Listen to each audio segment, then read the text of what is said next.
جو political motivated cases بنا کر ان کے اوپر دائر کیے گئے ہیں، بنائے گئے ہیں، وہ رہا کیا جائے، عمران خان کو رہا کیا جائے، اور 9 مئی اور جو ثانیہ 26 نومبر 2024 ہے، ان کی سپریم کورٹ آف پاکستان کے 3 سینئر موسٹ ججز کے اوپر مشتمل جوڈیشل کمیشن بنایا جائے، اور اس کی فیکٹ فائنڈنگ رپورٹ یا پھر جو ڈیٹیلز ہیں وہ سامنے لائی جائیں، یہ واقعہ کس نے کیا، کیوں کیا گیا، گولی کیوں چلائی گئی، یا پھر جو 9 مئی ہے اس کے سارے پروسیس کو جو ہے وہ کیا جائے۔ پی ٹی آئی کی چارٹر آف ڈیمانڈ ہے، 26ویں آئینی ترمیم وغیرہ وہ بھی بعد میں اندر آئیں گی۔ اس کے علاوہ حکومت کی جانب سے بھی چارٹر آف ڈیمانڈ جو ہے وہ رکھا جائے گا پی ٹی آئی کے سامنے۔ اس میں ظاہر ہے ممکنہ طور پر کیا ہو سکتا ہے، یہی ہوگا کہ حکومت کے مینڈیٹ کو تسلیم کیا جائے، الیکشن 2024 کو مانا جائے، آپ اپنا اپوزیشن کا کردار ادا کریں، اور تحریک انصاف 9 مئی کے واقعات کے اوپر اپنی پوزیشن کلیئر کریں، یعنی جو حکومت کی طرف سے ہوگی کہ معافی مانگے، جو کہ میرے خیال میں نہ ہونے کے برابر ہوگی، اور امپورٹنٹ ہوگا عدالتوں سے رہائی یا پھر ریلیف جو ہے،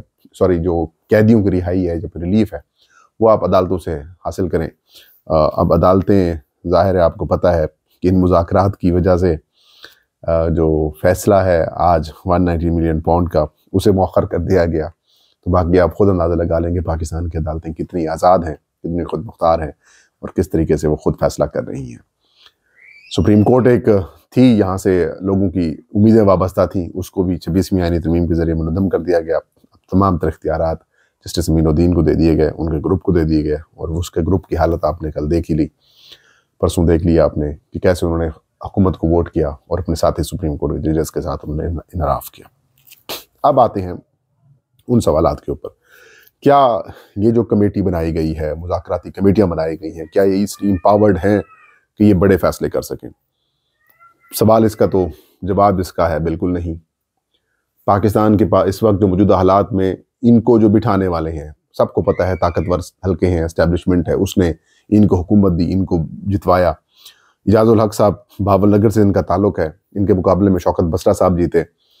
ان کے جو ہارنے والے ہیں نون لیگ والے، وہ بھی یہی کہہ رہے ہیں کہ شوکت بسرا جیت گئے ہیں، میں ہار گیا ہوں، لیکن یہ 30 سے 4 نمبر پہ تھے، اجاز الحق ان کو جتوا کے میں نے بنا دیا گیا۔ اور پھر ایک تو الیکشن کمیشن کی ہیئرنگ کے دوران شوکت بسرا صاحب قرآن پاک لے کے آگے کہ اجاز الحق اس کے اوپر ہاتھ رکھ دیں یا اس کو اٹھا کے کہہ دیں کہ وہ جیتے ہوئے ہیں تو میں اپنا کیس واپس لے لوں گا۔ تو مطلب ہارنے والے بٹھائے گئے ہیں۔ خالد مقبول صدیقی ایم کیو کی ایک نشست نہیں ہے کراچی سے، راجہ پرویز اشرف تقریباً 7 سے 8 ہزار ووٹوں سے ہارے ہوئے ہیں۔ اسحاق ڈار کا آپ کو پتہ ہے، رانا ثناء اللہ خود ہارے ہیں مشیر کے عہدے کے اوپر ہیں، عرفان صدیقی چلے سینیٹر ہیں، علیم خان صاحب ہارے ہوئے ہیں، ایاز صادق صاحب خود ہارے ہوئے ہیں، اور جو ہارے ہوئے ہیں وہ کیا فیصلہ کریں گے، ان کے پاس کیا اختیارات ہوں گے؟ ابھی بھی اگر آپ یہ سمجھتے ہیں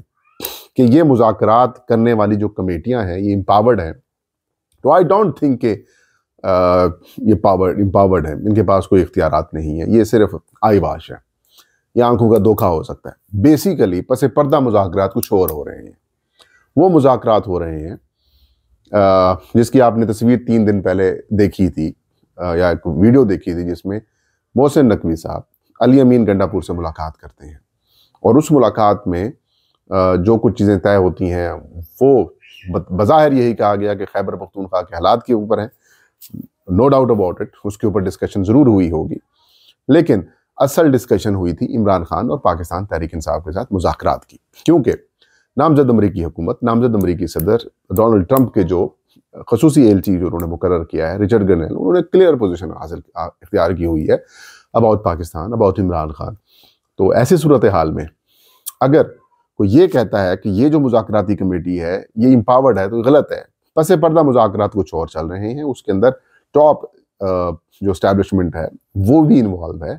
وہ بھی اس کے اندر بات چیت کر رہی ہے، ادھر چیزیں طے ہوں گی اور پھر ان کو بھیج دی جائے گی کہ آپ اناؤنسمنٹ کر دیں یا آپ یہ چیزیں، یہ معاملات کر دیں۔ تو یہ ایک سیناریو ہو سکتا ہے۔ اور ویسے بھی عمران خان صاحب کی رہائی کا جو دباؤ ہے وہ بڑھ چکا ہے، وہ خوفناک حد تک بڑھ چکا ہے، اور اس بات کی ریئلائزیشن ہمارے طاقتور حلقوں میں ہے، اندرون خانہ ان کی ریئلائزیشن ہے، لیکن پبلکلی وہ اس کو شاید ایکسیپٹ نہ کریں یا پبلکلی اس کو تسلیم نہ کریں تو علیحدہ بات ہے، لیکن دباؤ ہے۔ اور کچھ تو حلقے یہ بھی کہہ رہے ہیں کہ اگلے 15 سے 20 سے 25 دن میں، 25 دن بڑے امپورٹنٹ ہیں، ان دنوں کے اندر، ان دنوں میں بہت ساری جو ڈیولپمنٹس ہیں عمران خان کی رہائی کے حوالے سے وہ ممکن دکھائی دے رہی ہیں، اور یہی وجہ ہے کہ میں یہ کہہ رہا ہوں کہ عمران خان کی رہائی اب حکومت کی مجبوری بن چکی ہے، لیکن اب وہ چاہتے یہ ہیں کہ کسی نہ کسی طریقے سے ہم بیٹر ڈیل حاصل کر سکیں، کہ عمران خان ہمیں کیا دے سکتے ہیں، عمران خان ہمیں کچھ نہ کہیں، عمران خان آئیں تو پھر ہمارے لیے پرابلمز نہ ہوں، یہ ہو، مطلب وہ راستے تلاش کیے جا رہے ہیں کہ بھائی جو کچھ ہم نے تحریک انصاف کے ساتھ کیا وہ نہ ہو،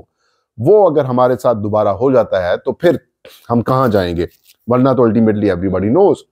کہ مالک کون ہے، اختیار کس کے پاس ہے، اقتدار کس کو ملا ہے، مینڈیٹ کس کو ملا ہے، اصل حکمران کون ہے، جیلوں میں کون ہے، جیلوں میں جن کو ہونا چاہیے وہ مسند اقتدار ہیں، اور جن کو مسند اقتدار ہونا چاہیے وہ اس وقت بیچارے جیلوں کے اندر پڑے ہوئے ہیں۔ تو بات بڑی کلیئر ہے، ان کو بھی پتا ہے کہ ہم نے جو کچھ کیا ہوا یہ فراڈ کے اوپر قائم نظام ہے، وہ کسی بھی وقت منہدم ہو سکتا ہے۔ تو حالات اسی طرف بڑھنا شروع ہو چکے ہیں، اور اس کی بڑی جو وجہ ہے وہ امریکہ کے 5 نومبر 2024 کو ہونے والے انتخابات ہیں۔ اگر بائیڈن صاحب کی جماعت جیت جاتی تو یہ سسٹم ایسے ہی چلنا تھا۔ اب وہاں پر حالات چینج ہو چکے ہیں،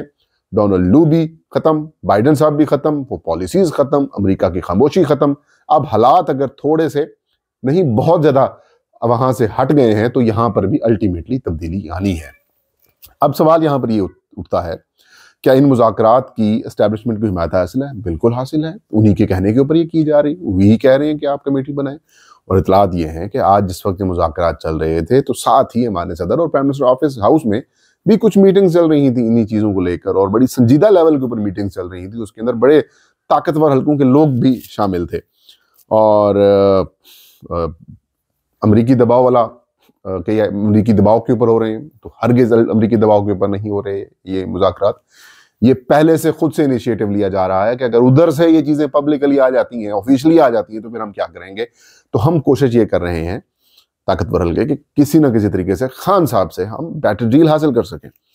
اور یہ کیا پی ٹی آئی کی خواہش کے اوپر ہو رہے ہیں؟ پی ٹی آئی کے کچھ لوگ جو ہیں وہ استعمال ہو رہے ہیں، جو عمران خان صاحب کو اس طرف قائل کرنے کی کوششیں کر رہے ہیں کہ آپ مذاکرات کی طرف جائیں، آپ معاملات کی طرف جائیں، آپ آگے بڑھیں۔ تو خان صاحب نے بھی کہا چلو ٹھیک ہے جی، بڑھو جی آگے۔ اب وہ آگے بڑھ رہے ہیں